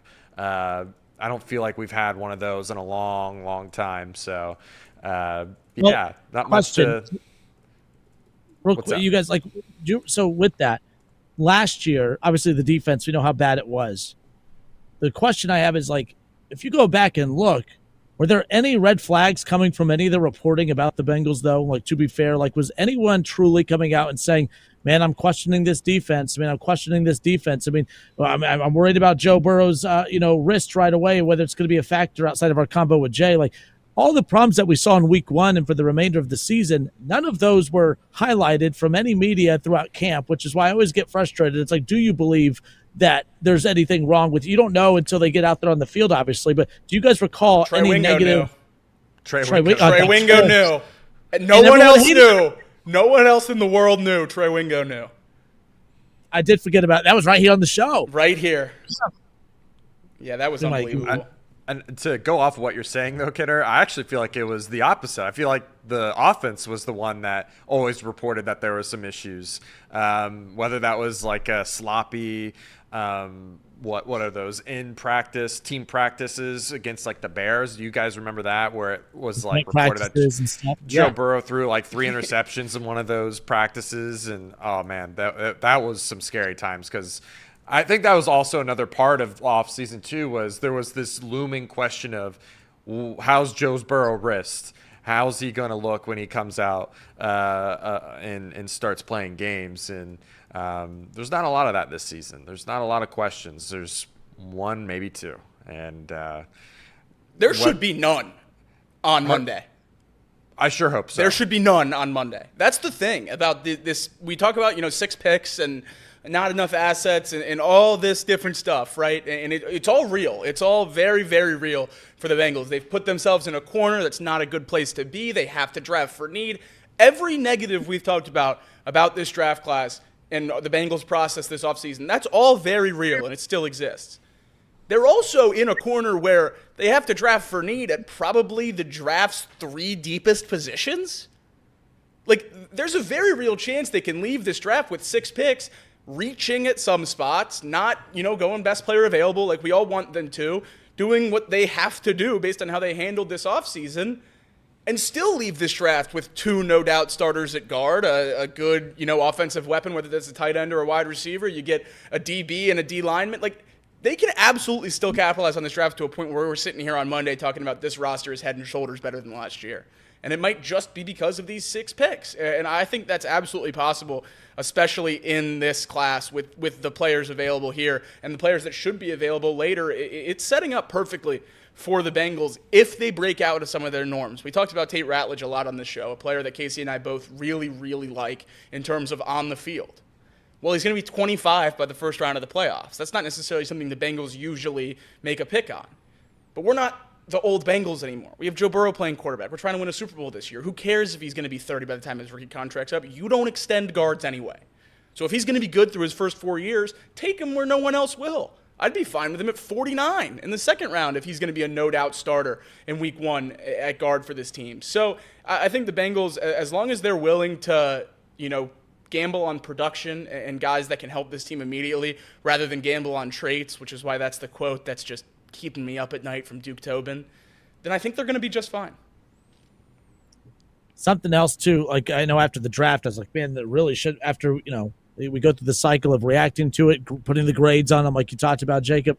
The next thing that the NFL has done a good job on is kind of turning the schedule release into like a big deal. Like I do like I thought last year I didn't like how they did it because, we kind of pieced the majority of the schedule together before the schedule reveal. I wish they wouldn't do that, but that's kind of where we're at. But that's like the next thing that we'll be kind of keeping an eye on. And, some people, it doesn't matter. Who they're playing. It doesn't matter when you play them. I think it definitely matters when you play them. If you recall the Steelers schedule last year, I mean, that schedule is why they ultimately missed the playoffs. We knew that they were going to get out to potentially get out to a hot start, and they did. I mean, they were 4-2 with Justin Fields because they played basically nobody the first 8 weeks of the season, and then they played every team in the AFC North twice. They also played the Chargers. They also played the Chiefs. I mean, they played a loaded schedule down the stretch.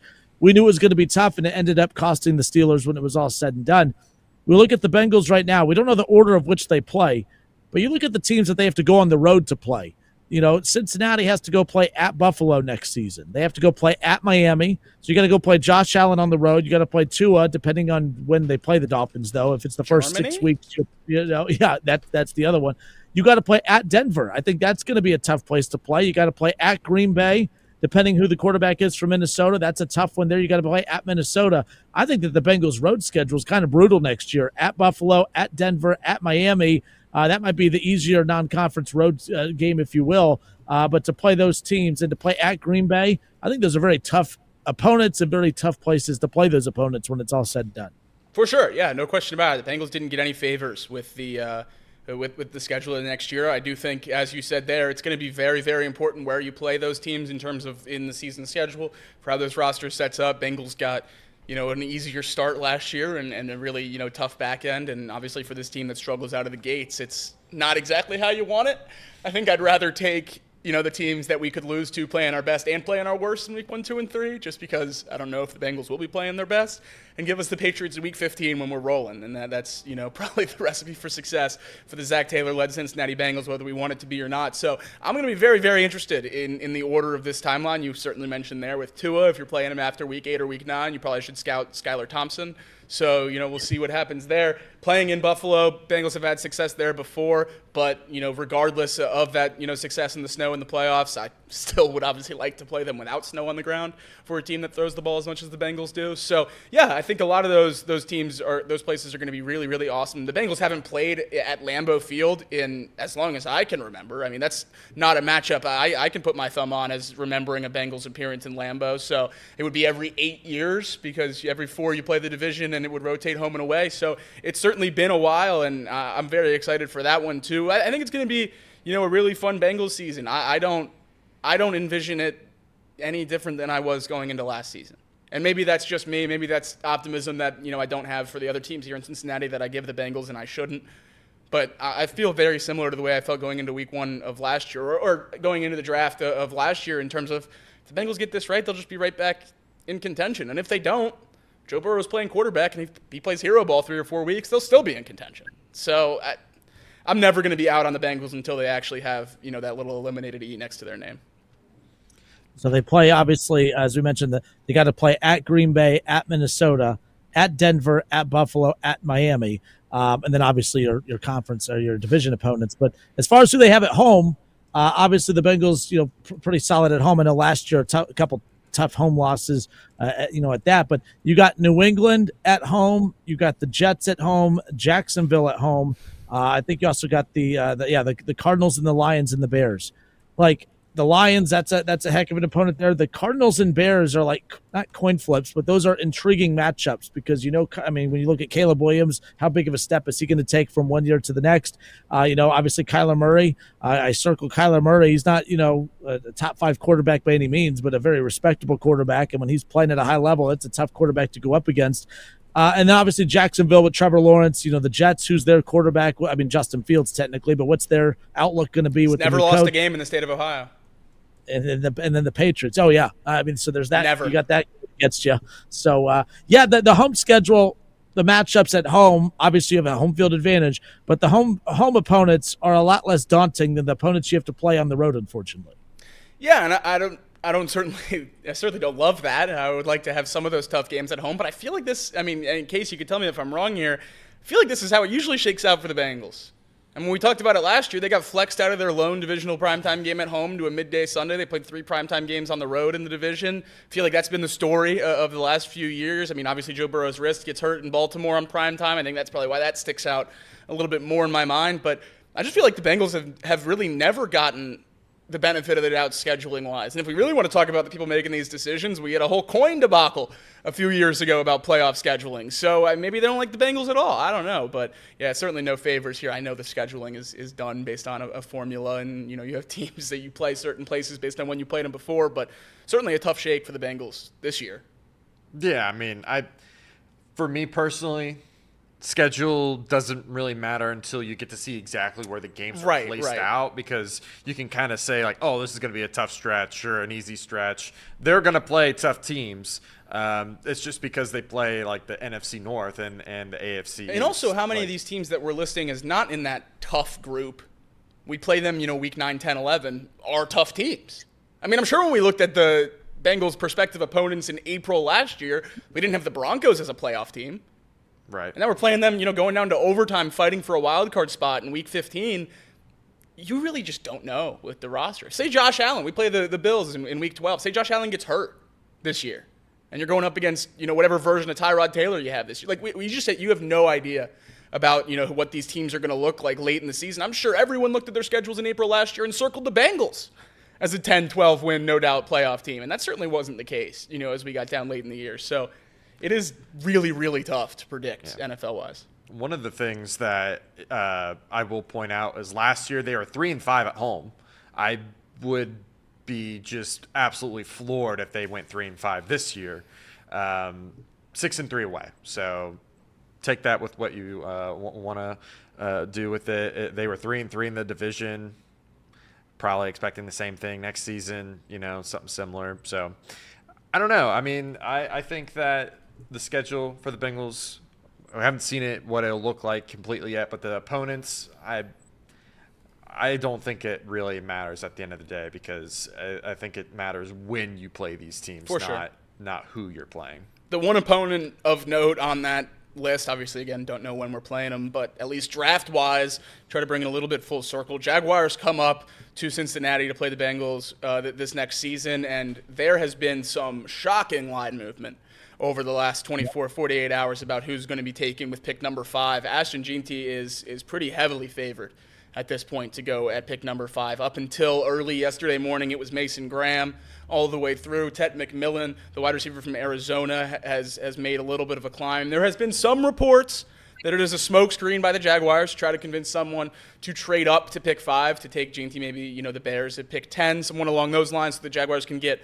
more draft capital and take a defensive player. But I'm really scratching my head with this one, because if I think about the Jacksonville Jaguars, love what they did last year with Brian Thomas Jr. I think that's one of the more exciting young players, position not dependent, in the entire league. Absolutely love what he was able to do in Jacksonville last year. Trevor Lawrence, you still believe in him as a franchise because you obviously paid him and you don't necessarily have a choice to have that conversation. What's the third best position you would say the Jaguars have? A Tank Bigsby, Travis Etienne backfield maybe? How are you going to use pick number 5 on a running back? I just don't understand how that's justifiable. And I understand they have a new coach in Liam Cohen and a new GM in James Gladstone. And important that Gladstone came from the Rams, worked under Les Snead. And what was Les Snead's first marquee pick to build this Rams team? Obviously didn't get all the way to the mountaintop, but surely did pretty well. Took Todd Gurley in the top 5. So maybe Gladstone follows that same model, drafts his running back of the future with Jeanty at number 5, but that seems like a full tear-down rebuild of that roster, because you have to move on from one, if not both, of Travis Etienne and Tank Bigsby. I don't know how you can justify taking your running back at 5 and then dumping him into a joint backfield, even if you did get rid of one of them. So are you trading both of those running backs just to turn around and draft a running back at 5? That seems like pretty bad team building for a team whose roster I don't have a lot of faith in. So that was a shock, but in terms of the Bengals, that would be a really fun opponent to see. If they do take Ashton Jeanty, we get to see him play in Paycor this year. I think regardless of that record the Jaguars have, that'd be a very, very fun game to see. I'm more excited. I think when I look at Abdul Carter and Ashton Jeanty, and I would put Travis Hunter in there as well. I think those 3 are the 3 players I'm most excited to see where they end up. We talk about the draft and how it impacts our team all the time, but regardless of where they end up, I'm excited to see where they end up, because I think Ashton Jeanty is a big-time difference maker in the right spot. You go to Jacksonville where you have a lot of deficiencies, as you mentioned, Jake. Obviously, that's a great addition, but does it make sense, the timing and the now and with all the priorities of needs that you have? But where he ends up could be very interesting as far as JT is concerned. I think Abdul Carter is a fascinating piece to see where he ends up, and the same thing obviously with Travis Hunter. All three of those guys most likely going to go in the top 10. I say most likely because I think that JT is the most interesting one. How far does not how far does he drop, but how far is he going to, end up before being selected? I don't know if you can say that he's dropped when I don't think a lot of people think a running back should go that high to begin with. I just think it has to matter. Like, for instance, if the Bears get an Ashton JT, I find that to be more interesting than if the Jaguars get him. Still a good get for the Jags. With the Bears getting Ashton JT, Jake, I think would be an interesting one. The Raiders as well.